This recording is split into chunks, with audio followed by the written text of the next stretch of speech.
American politicians are supposed to pander. The whole point of our legislative branch is to select officials who will represent what their constituents want in the halls of Congress. Why then is Congress rushing to pass a bill that only 17% of people think is a good idea? That's the level of support for the House Republican healthcare bill, according to a survey by NBC News and the Wall Street Journal, which found only 34% of even Republican respondents supporting the measure. What's going on here?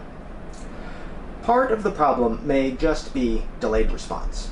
Until recently, a majority of the Americans disapproved of the Affordable Care Act, so it was understandable that Republican legislators might think that repealing it would be popular. After all, House Republicans had voted at least 54 times to repeal the law back when Obama was president, and they'd not suffered any electoral price. Healthcare costs have been going up for years, so when they continued to go up, albeit at a lower rate under the Affordable Care Act, people naturally weren't excited about it. But as analysis of the GOP healthcare repeal began to demonstrate it would both increase costs and throw millions of people off insurance altogether, it suddenly looked a lot less popular.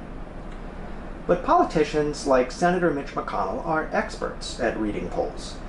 It would have been a relatively simple matter for McConnell to study the House's healthcare bill for months, or push a version through the Senate that would have had no chance of passing the House while still giving the appearance of Republican support for the president.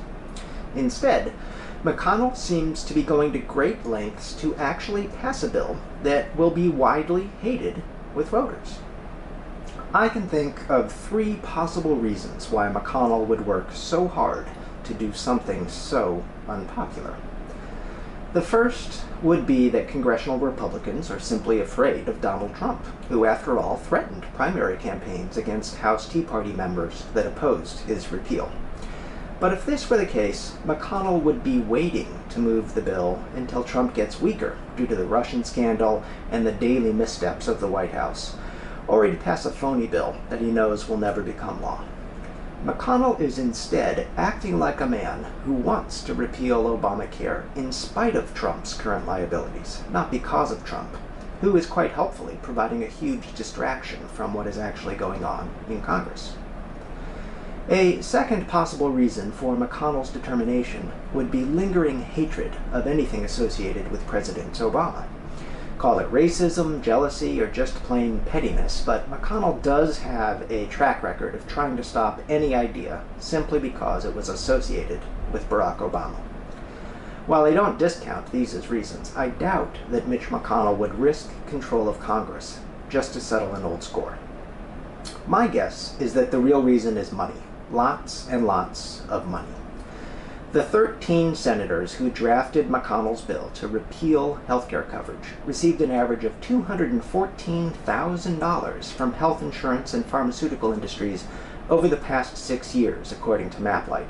And that's not even counting the campaign funds from all the other interests who will benefit from the tax cuts in the bill, or the super PAC spending that the Koch brothers and other billionaires will provide to any GOP incumbent who is criticized for taking away people's health care. McConnell himself snubbed a meeting with a patient group so he could attend a fundraising dinner for the National Republican Senatorial Committee. McConnell is betting that he can use the money he'll get from corporate CEOs to fund propaganda campaign ads that will make people forget about the disastrous healthcare repeal and focus instead on issues that divide us as a country. It's a bet that has paid off for McConnell for most of his career, siding with wealthy donors over the concerns of ordinary Americans. Until we find a way to change his calculus, our politicians will continue to pander to the billionaires who fund their campaigns instead of pandering to the voters. I'm Derek Cressman, and that's my conversation starter. Tell me what you think in the comments below, or read this article with full links at www.derekcressman.com.